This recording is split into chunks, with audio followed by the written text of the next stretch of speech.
les amis de la presse, merci encore une fois pour votre présence. Je suis absent 2 ou 3 semaines, pour une raison évidente, c'est un débat sur le budget. Donc aujourd'hui, le mouvement patriotique adresse à la population à travers les autres camarades de la presse. Et je vais faire certains commentaires, 3 ou 4 points de l'actualité. Pour commencer par revenir la situation politique dans le pays d'aujourd'hui. Donc nous sommes maintenant en fin juin 2019, 4 ans et demi après les élections générales. En vérité, il n'est que 5 mois avant que le mandat du gouvernement tire à sa fin. La majorité gouvernementale vote le budget la semaine dernière.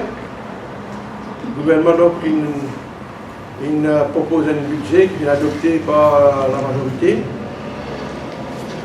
Maintenant, il ne reste qu'au gouvernement de rappeler le pays aux urnes. L'élément essentiel, le budget a été voté. C'est un événement qu'on connaît très important dans la vie d'un pays. Ceci fait, le mouvement patriotique demande au gouvernement maintenant de rappeler le pays aux urnes.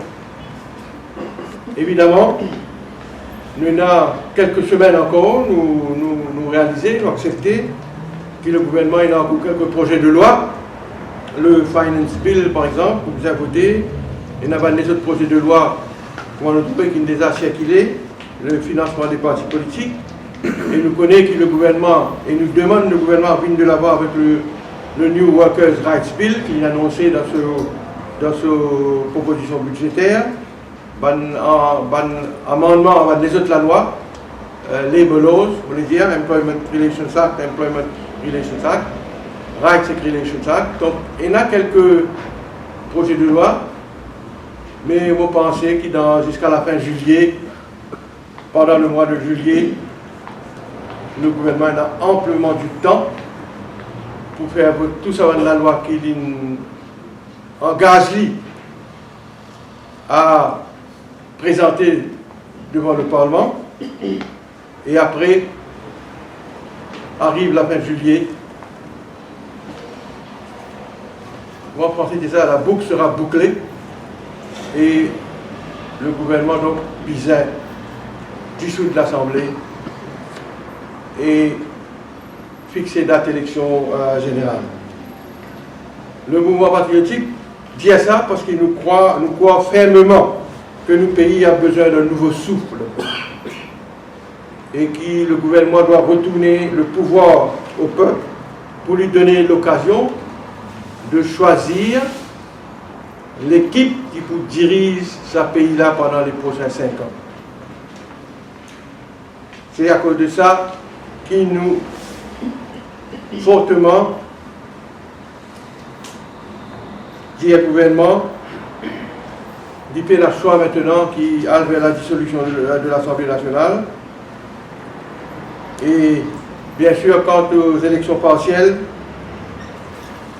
pour nous les avons nous répétons, c'est un gaspillage de fonds publics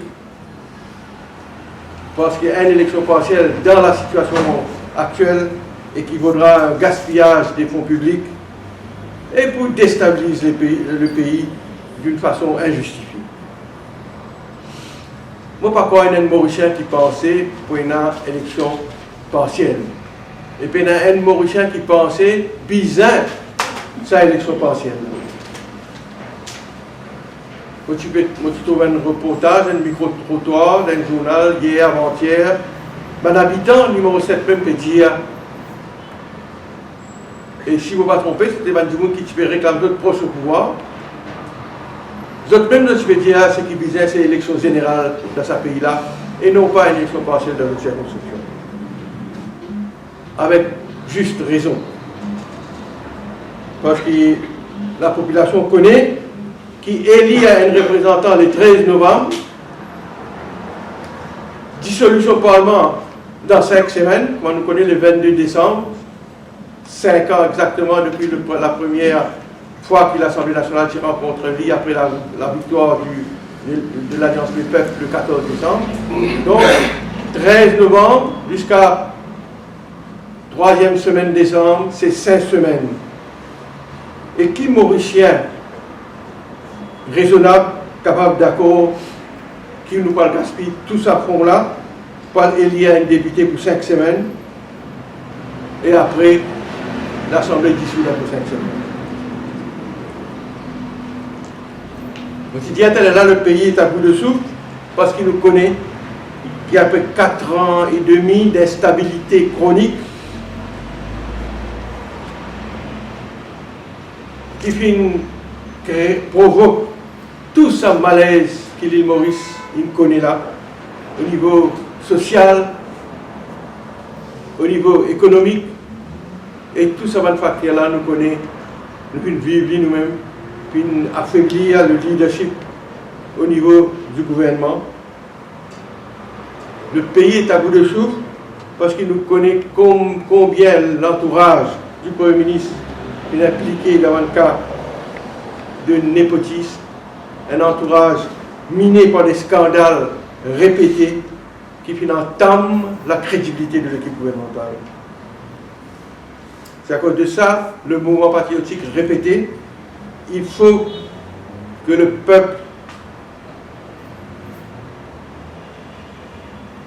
ait la possibilité à court terme de se doter d'une équipe qui puisse instaurer un nouvel ordre où régnera, où primera la justice sociale, la méritocratie, l'égalité des chances, la moralisation de la vie publique et finalement, last but not least, une vraie relance de notre économie. Sa suspense-là vise à retirer. C'est ce que nous demande le Premier ministre. Et dans ce contexte-là, le mouvement patriotique a envie de proposer au pays qui nous visait revoir la façon dont la date des élections générales est décidée. Dans nos systèmes, quand le Premier ministre tenir a été octroyé d'innombrables pouvoirs, et parmi ça va pouvoir qui à l'époque les pères fondateurs de nos constitutions de l'île Maurice indépendante qui donnent le Premier ministre, parmi ça, innombrables pouvoirs là est dans le pouvoir de dissoudre l'Assemblée et de décider la date.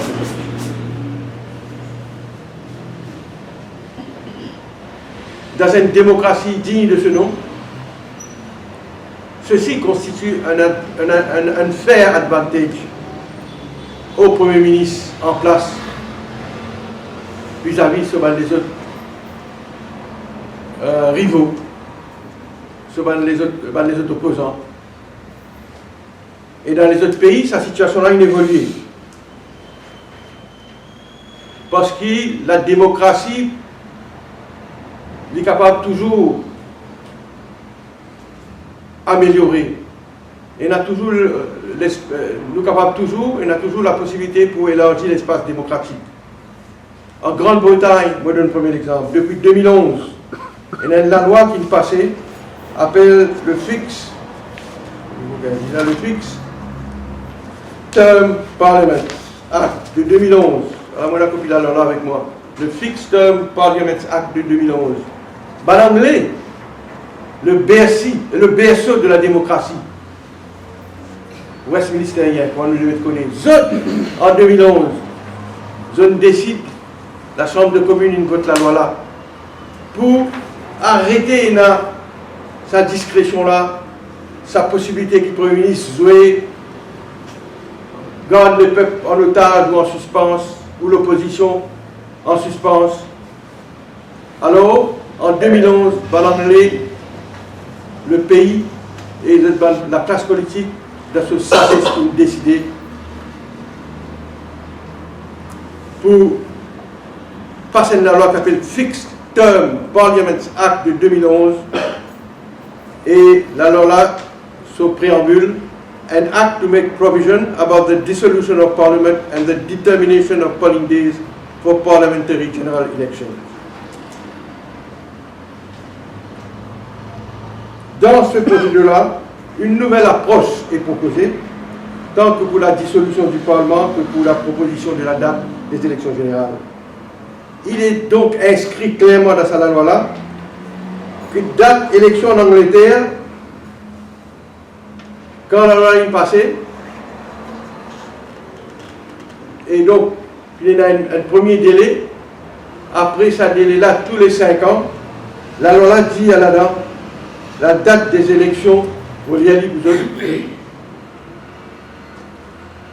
sera the polling day for each subsequent parliamentary general elections is to be the first Thursday in May, in the 5th calendar year following that, voyez, après passage de cette loi-là. Donc il fixe une date, un jour, un mois, tous les 5 ans en mai, le 5 mai, élection générale dans l'Angleterre. Évidemment, il y a une provision. C'est une motion de censure contre le gouvernement qui oblige à faire l'élection avant. C'est une catastrophe de l'Angleterre. Il donne le Premier ministre, comment dire, une marge de manœuvre.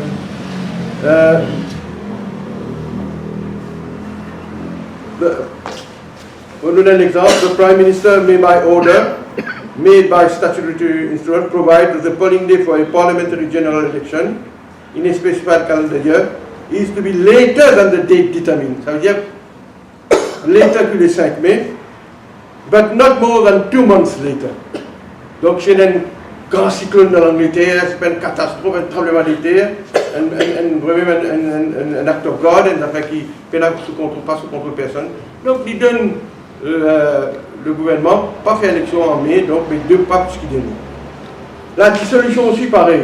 The Parliament then in existence dissolved at the beginning of the 17th working day before the polling day for the next parliamentary general election. Donc, il donne le time frame entre la dissolution, qui date de la dissolution et qui l'espace entre la dissolution et l'organisation des élections générales.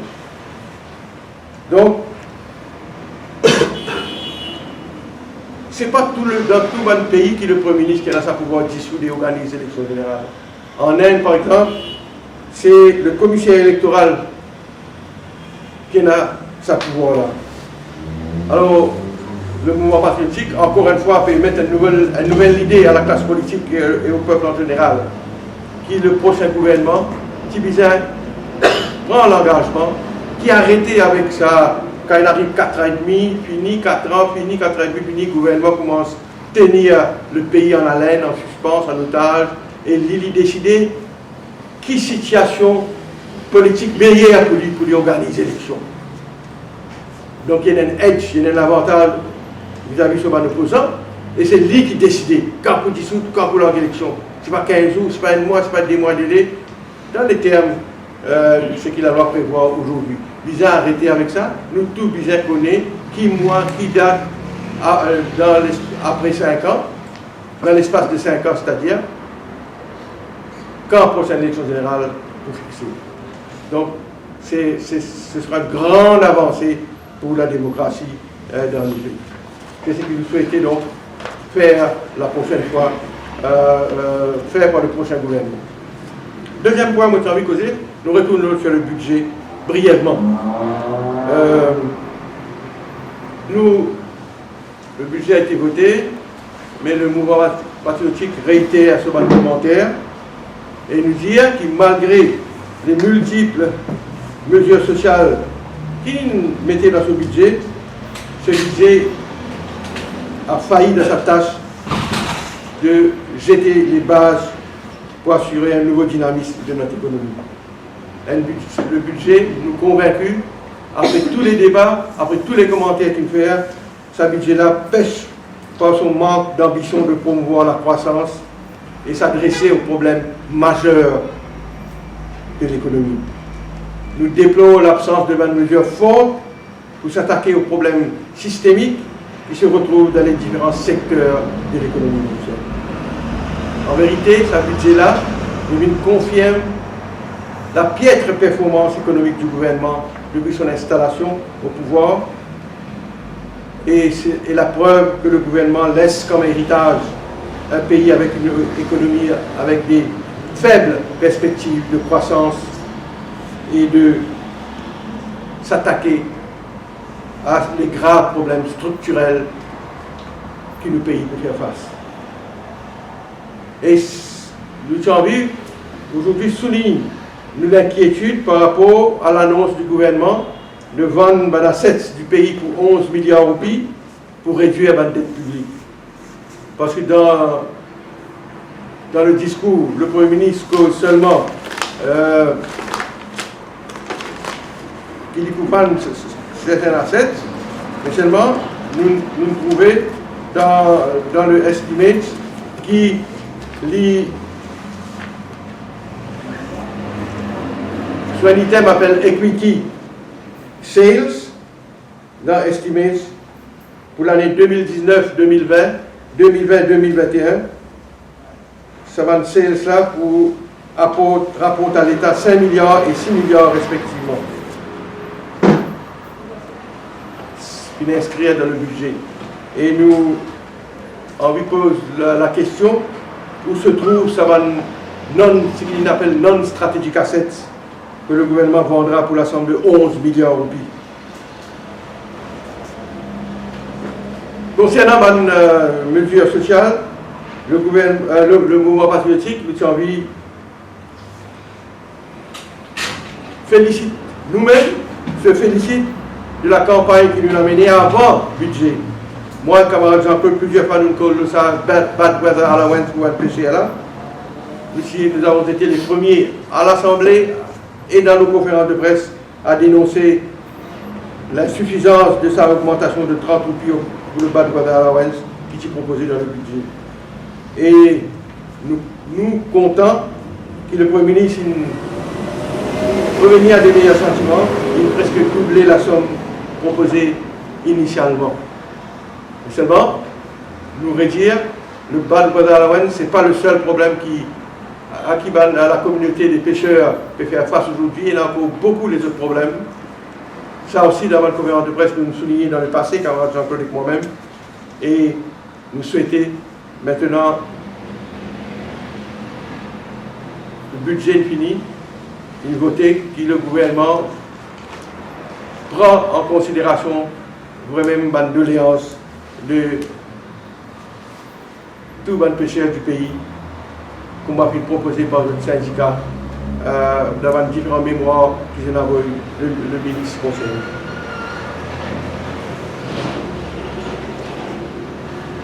Troisième point qui m'a envie de camarades, c'est la drogue. Et l'île Maurice a marqué la journée internationale contre l'abus et le trafic de drogue avant-hier, le 26 juin. Mais nous avons envie de dire ceci. Malgré toute l'évolution sur sa problématique, l'évolution sur la question de la drogue, la situation évolue de par le monde, il y a un changement d'attitude au niveau international. À Maurice, nous venons gagner le rapport Lam Chandling, mais malgré tout ça, l'autorité mauricienne continue à entrevoir le problème de l'abus des drogues sous sa perspective d'un acte criminel, au lieu de péguer tout le problème comme un problème de santé publique. Il s'agit d'un problème de société et de santé publique. Pour nous, il y a une urgence nationale, et comme on répète, il n'est pas une question de réprimer certains utilisateurs, mais il y a une question de santé publique. Parce que le problème de santé, c'est un problème de santé publique que représente l'addiction aux drogues et la consommation problématique des bandes stupéfiants. L'année dernière, le gouvernement, pendant ce budget, il a introduit un centre d'addictologie, il prévoit le recrutement de addictologues, il a ouvert un centre mineur. Cette année-ci, rien. Et nous connaissons que les situations pas améliorées. nous connaissons qui problème dans l'école. Rien cette année-ci sur l'encadrement de nos consommateurs. Et ça silence-là dans le budget donne l'impression que le problème est résolu. Quand en vérité nous connaissons que le problème aujourd'hui synthétique et ben les autres problèmes de la drogue restent une urgence nationale. Le gouvernement qui demande attendre le rapport Lamsanding pour lui rendre public ce master plan, National Drug Control Master Plan. Nous comprenons qu'il y a une draft de sa schéma directeur là, Paris depuis 2017. Mais nous pas attendons rien là, rien dans le budget. Mais pire, un camarade, quand nous guettons ce qui est écrit dans le budget, quand nous parcourons les quelques lignes qui ont été allouées au problème de la drogue dans le budget, nous trouvons qui l'attitude de ce gouvernement-là, qui sont perspective, qui sont compréhension du problème, qui sont conception vis-à-vis de toute la problématique de drogue, est limitée à la répression et l'absence totale d'une politique de réhabilitation et de réinsertion. Pendant ce discours, le Premier ministre, quand il fait cause le problème, sac la ligne, voilà les mots qui servent. Combating, fight, war, battle. Il rejette combattre encore pour une deuxième fois, troisième fois. Donc c'est de la guerre. Mais nous connaissons les Nations Unies, depuis longtemps ils reconnaissent que le war against drug is a lost battle et que la répression à elle seule pas capable de mettre un frein aux problèmes associés à ce fléau. C'est pourquoi nous répétons déplorable, aucune allusion a été faite aux diverses propositions contenues dans le rapport Lamsanding ayant trait à la question de réhabilitation et de traitement. Ce rapport Lamsanding-là, il propose une panoplie de mesures. Au cas de Détroit, convertir à la prison de Petit Verger en un centre national de réhabilitation, un special drug code,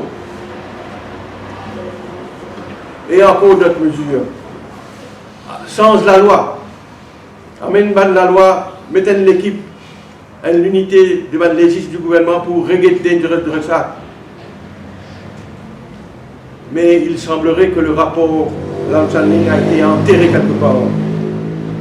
Et ce qui est là dans le budget concernant la drogue est une preuve, s'il en fallait une, que le rapport Lamsanding a eu droit à un enterrement de première classe par le gouvernement. Et dernier point que moi j'ai envie de faire, le financement des partis politiques, camarades. Alors, nous apprécions le fait que finalement, nous prenons un projet de loi circulé qui s'appelle The Political Financing Bill.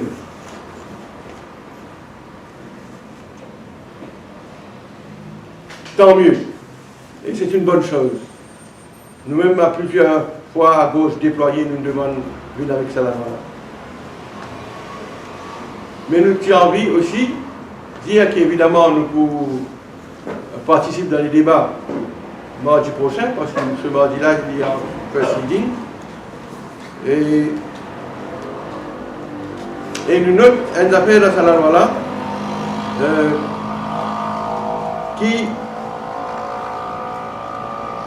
le financement des partis politiques par l'État puis enlevé. Et moi j'ai envie de rappeler que ce n'était pas le cas dans la première draft proposition, le position paper que le gouvernement a fait circuler en décembre de l'année dernière.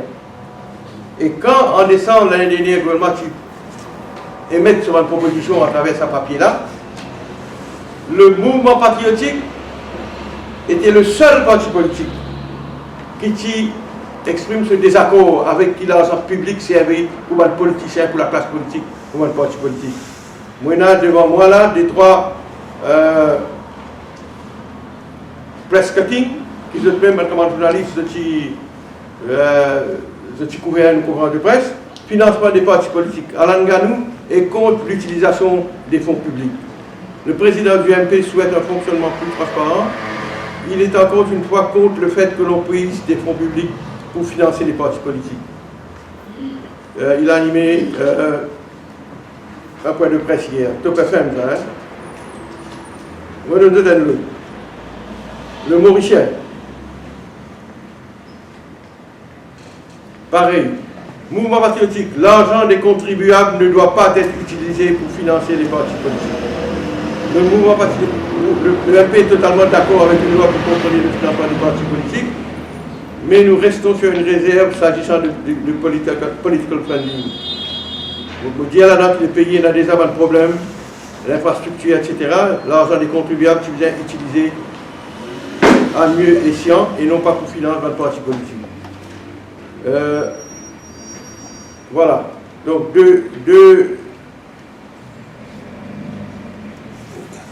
troisième. Et cette troisième-là, les Mauriciens ne sont pas d'accord que l'État finance les partis politiques, Alan Ganou. Donc, encore une fois, Alan Ganou lance donc un appel au Premier ministre pour qu'une copie du projet de loi soit mise à la disposition des différents partis politiques concernés. Et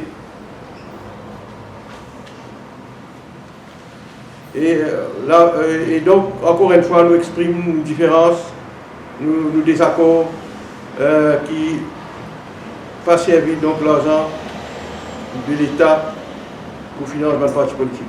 Donc, pour nous, c'est une bonne chose. Nous sommes d'accord avec ça. Nous-mêmes, nous proposons ça d'ailleurs. Mais seulement, les autres points,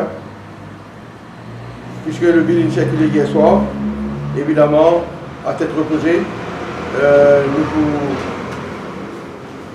dissèque le projet de loi et après mardi prochain nous vous faire nos positions connues quand nous avons pour exprimer nos désaccords, on vous demande certains amendements, nous vous demandons. Mais pour résumer, nous nous avons dit dans le passé, financement occulte de notre parti politique dans le passé, c'est une source principale de corruption dans le pays. Comment toute démocratie avancée, s'il arrive l'air pour mettre un frein à ça. Où il propose un cadre légal pour qui promouvoir plus de transparence et qui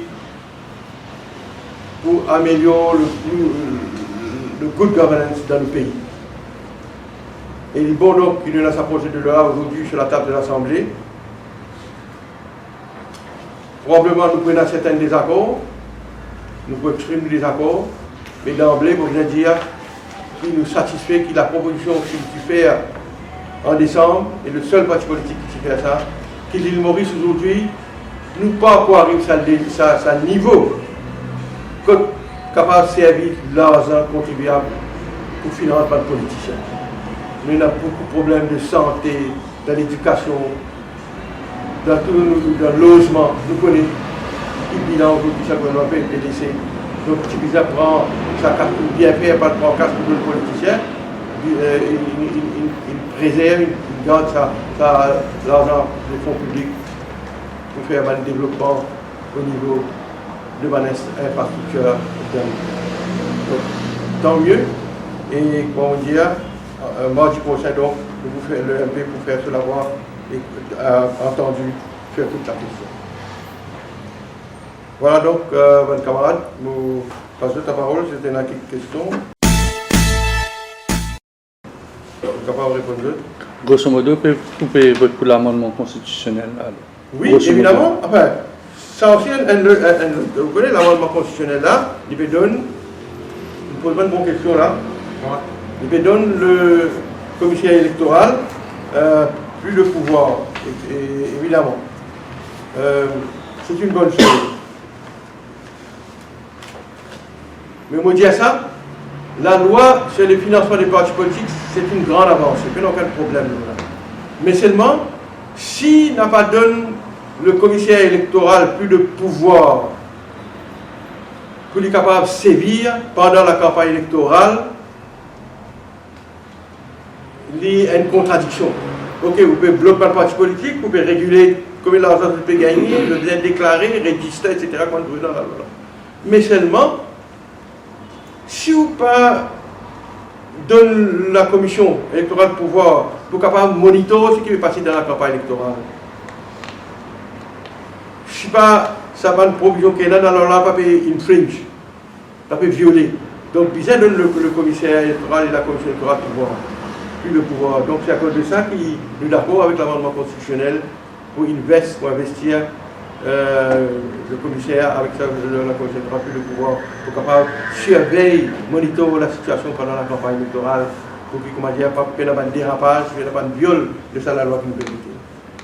Vous pouvez que financement politique, Pardon? Vous pouvez que financement politique, ouais.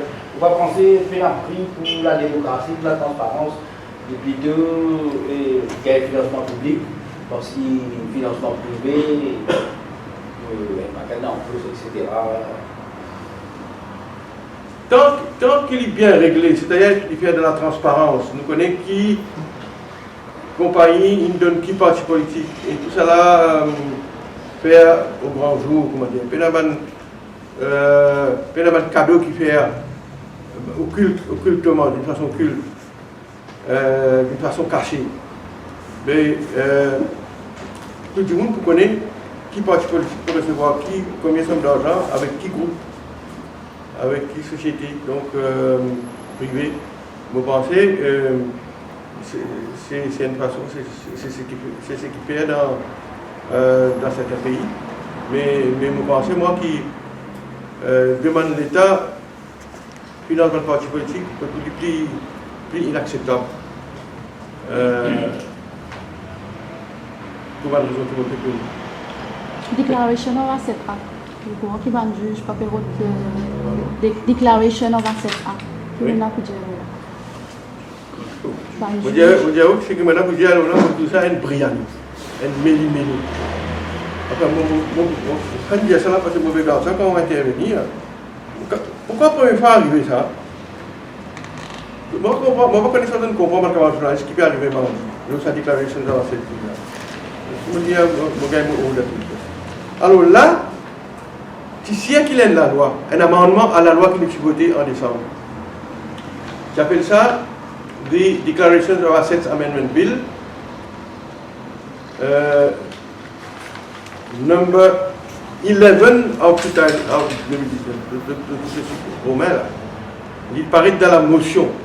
Maintenant, le Parlement peut passer une motion pour que sa Declaration of Assets Amendment Bill numéro 11 de 2019 be withdrawn.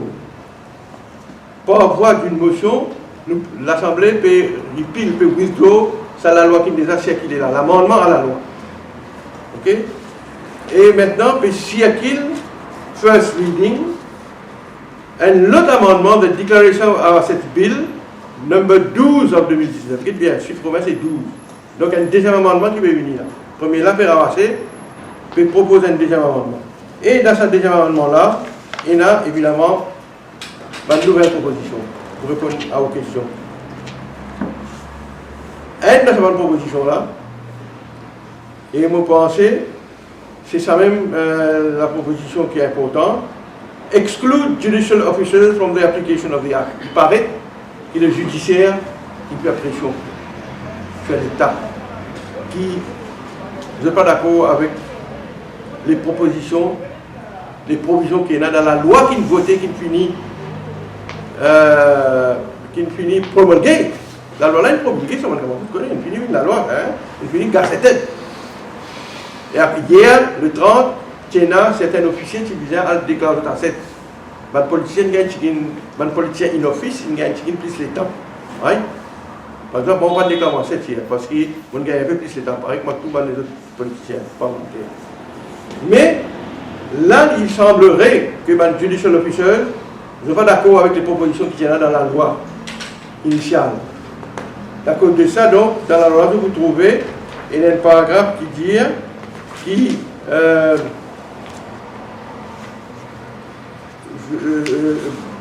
judicial officers, pas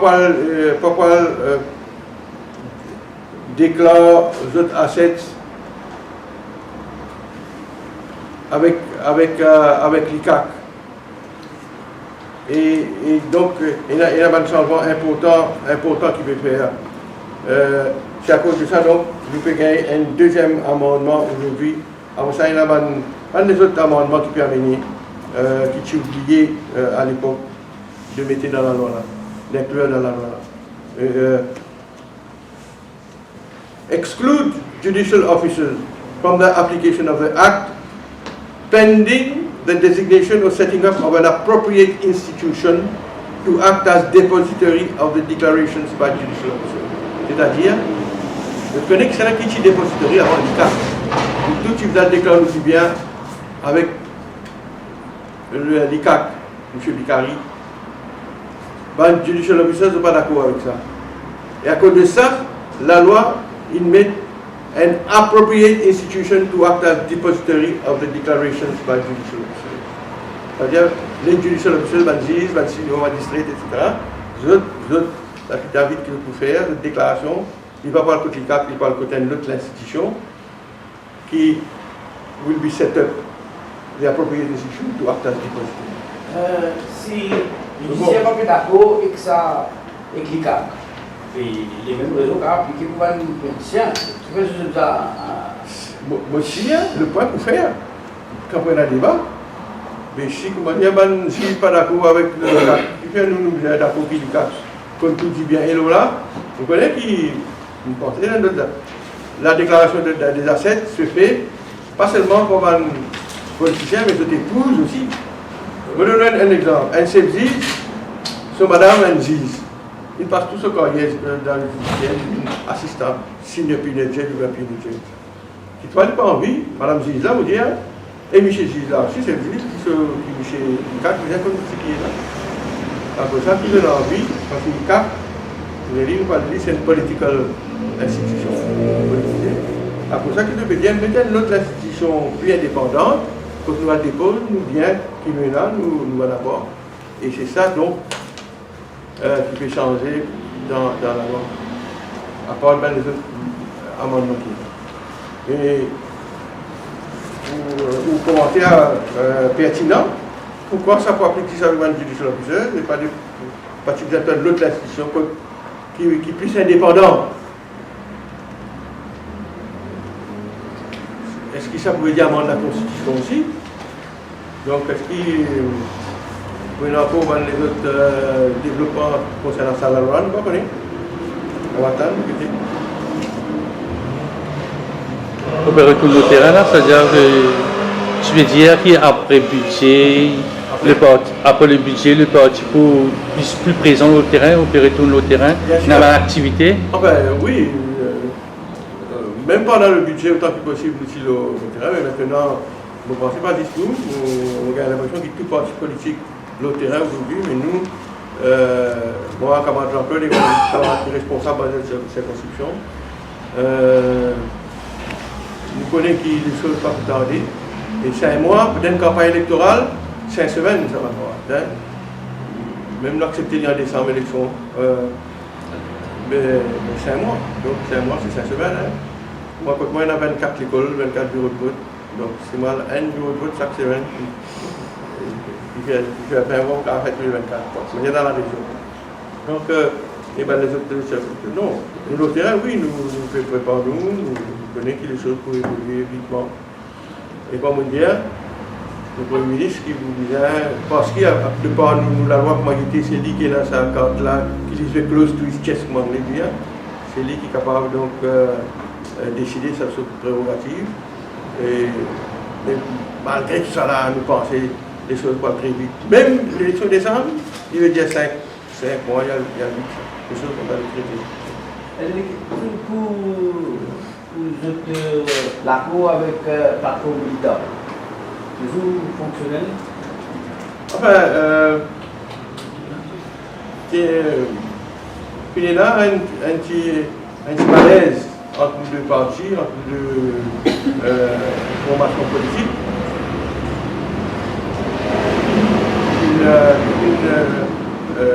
malentendu plutôt. Et donc, voilà du jour, nous, la plateforme, nous avec la plateforme officiellement encore en existence. Et nous pouvons attendre la situation clarifiée et évoluer dans les semaines à venir. Quel était le point de désaccord, la mésentente de l'entente? Vous connaissez tout qui commençait avec le 1er mai, vous pensez.